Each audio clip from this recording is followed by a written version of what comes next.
पावन धरातल पे उपस्थित सभी पुण्यात्मागण, सभी मातृशक्तिगण और हमारे छोटे प्रिय सनातन प्रेमी बच्चों, आज बड़ा ही सौभाग्य की बात है कि बाबा की नगरी में हम सबको आने का सौभाग्य प्राप्त हुआ।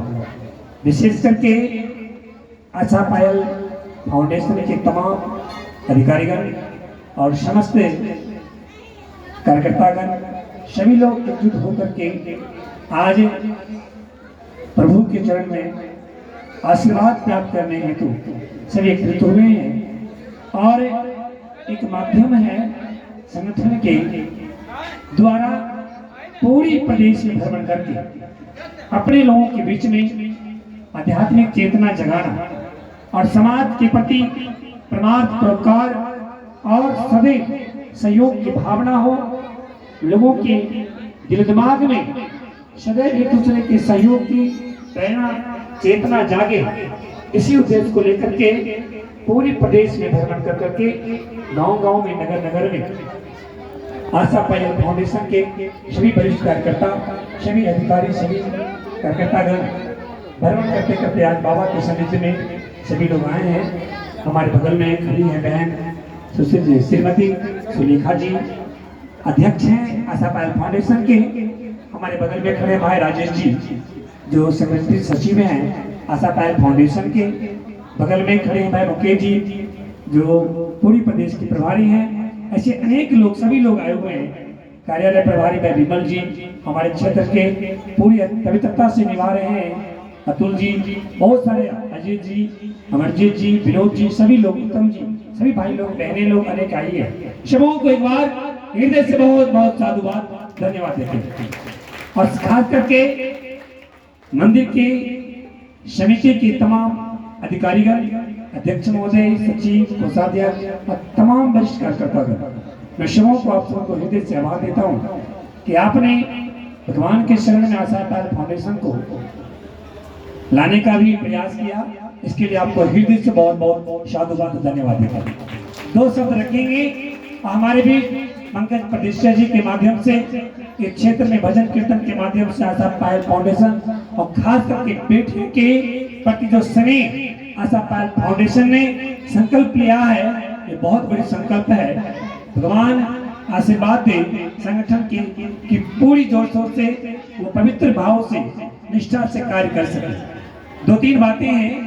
संगठन के जो मुख्य उद्देश्य आप सबों के बीच में पहुंच चुका है, पुनः उस पर मैं चाहूंगा द्वारा चेतना लोगों को जागे। जैसे कि संगठन के माध्यम से सबसे पहला भ्रूण हत्या पे पूर्ण प्रतिबंध, प्रदेश ही नहीं पूरे भारत में प्रतिबंध होना चाहिए।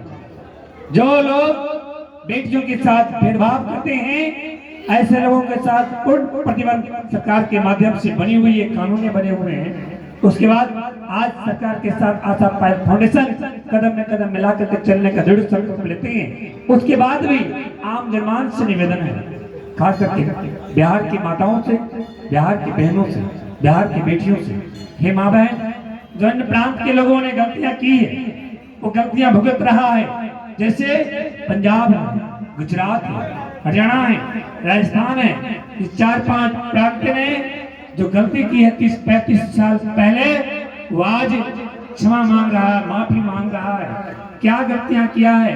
गलती एक ही है कि भ्रूण हत्या सबसे पहले जोर शोर से पंजाब प्रांत में और हरियाणा प्रांत में इन्होंने बड़ी ताकत के साथ करना प्रारंभ किया। नतीजा यह है कि वहां बेटियां नजर नहीं आती है। 40-40 साल के युवा नहीं कहिए, पूरी वृद्ध कह दीजिए, वहां उनकी शादियां नहीं होती है क्योंकि बेटियां नहीं है, कन्या नहीं।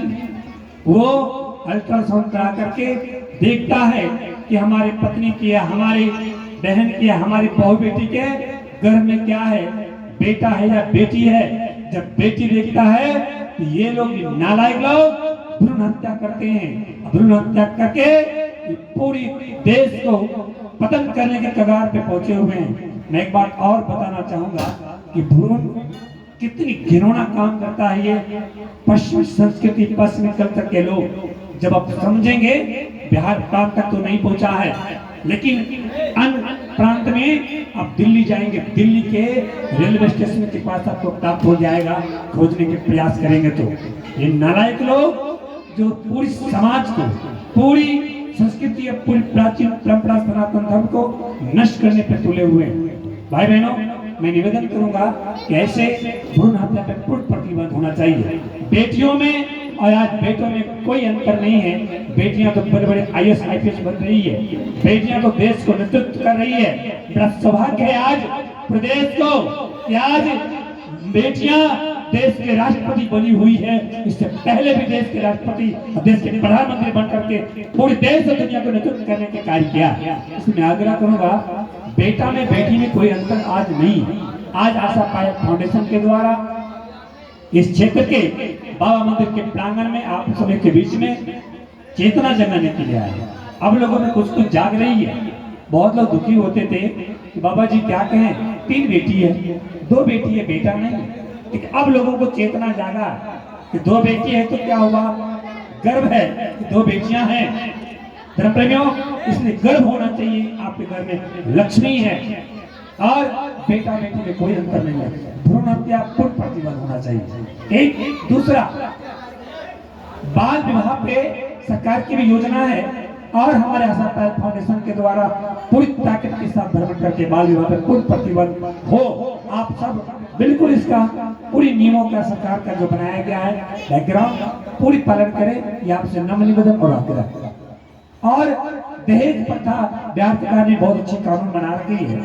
दहेज प्रथा नहीं है, दहेज भीख मांगने के ये कुछ बीच मध्यकाल के तरीका। लोग ललक होता है मन में कि अपने बेटा का विवाह करेंगे, बेटा के विवाह के लिए सुंदर बहू खोजते हैं, अच्छी संस्कारी बहू खोजते हैं। जब भी प्रस्ताव देते हैं लोग हमसे कहते हैं कि बाबा जी मेरा बेटा जवान हो गया और एक बढ़िया बहू खोजिए मेरे बेटा के लिए, अच्छा कन्या हो, सुंदर भी हो, संस्कारी हो और बढ़िया हो, समाज के लोग दूसरे भी नहीं, अच्छा हो, संस्कारी, सब कुछ बढ़िया होता है। खोजने के प्रयास भी करते हैं। दुनिया के सभी माता पिता चाहते हैं कि मेरी बहू बढ़िया आवे, जिससे मेरी मान सम्मान बढ़े। उसके बाद फिर जब सारी बातें होती हैं, एक प्रथा है जो चली हुई है, दहेज का डिमांड कर ले और उस प्रथा पे लोग आते हैं, हमें धन चाहिए, पैसा चाहिए। कुछ दिखाई देता है, 1 लाख 2 लाख 4 लाख 5 लाख आप लेते हैं, फिर वो पैसा जितना लेते हैं धुआंधार खर्चा भी करके नजर नहीं आता। तो पैसा लेके आता कोई घर नहीं बनाया, वो पैसा लेके आता कोई बैंक में रखा नहीं है, वो पैसा लेके आता कोई बड़ी काम नहीं किया। वो पैसा जैसे आया वैसे खर्चा करके पानी बहा के खत्म कर देते हैं। रिजल्ट क्या होता है, एक बेटी की शादी में पिता बर्बाद हो जाता है। जिस खेत के बल पे 4 परिवार का पालन पोषण होता था, वो खेत बेच देता है, खेत बनना पलट जाता है। कई ऐसे घर हैं जो घर को भी बंधक में रख करके बेटियों को शादी करता है। ऐसे भी घर है। मेरा निवेदन होगा, मेरी आग्रह होगा, जब ऐसे घर से बेटियां आती है तो सबसे पहले वो अपने पति को मुट्ठी में करती है। जब पति को मुट्ठी में करती है तो सबसे पहले रोता कौन है, सास और ससुर रोते हैं और रुलाती भी है। मेरा नम्र निवेदन है, हे धर्मात्माओं, पुण्यात्माओं, बहुओं को लाइए, बहू के माता पिता को रुला करके बहू को मत लाइए, क्योंकि आगे आप रुलाएंगे तो पीछे आपको भी रुलाएगी। इसलिए मेरा निवेदन है, हंसा के लाइए, जिंदगी भर हंसते रहिए, आनंद के साथ रहिए। और दुनिया पैसा है, जो आप करेंगे बाद में आपको रिटर्न नहीं मिलेगा। अध्यात्म यही कहती है, धर्म यही कहता है, ऋषि यही कह के गए हैं कि जो करोगे बाद में रिटर्निंग आपको वही मिलेगा। मेरा निवेदन होगा कि हमारे आशा पायक फाउंडेशन के माध्यम से 3 बातें, 3 सूत्र को लेकर के हम चल रहे हैं कि पूरी प्रतिबंध हो भ्रूण हत्या पे, दहेज प्रथा पे पूर्ण प्रतिबंध हो और बाल विवाह पे पूर्ण प्रतिबंध हो। ये इसी निवेदन के साथ आज बहुत ही सुंदर कार्यक्रम, आज भक्ति जागरण के कार्यक्रम मंदिर के प्रांगण में भगवान के कक्ष में आपकी उपस्थिति में रखा गया है। पंकज जी के पूरी टीम को हृदय से साधुवाद, धन्यवाद देते हुए मैं अपनी वाणी को विराम दूंगा और आप पूरी पवित्रता के साथ भरपूर आनंद लेंगे। और अच्छी बात जो आपको इस मंच के प्रांगण से मिलेगा, भगवान का आशीर्वाद समझ करके अपने जीवन में उतारने का प्रयास करेंगे।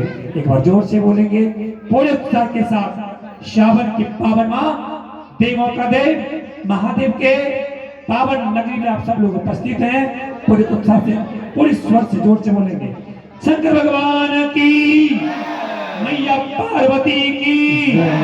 सबको बहुत बहुत हृदय से साधुवाद, बहुत बहुत धन्यवाद। ओम ओम ओम।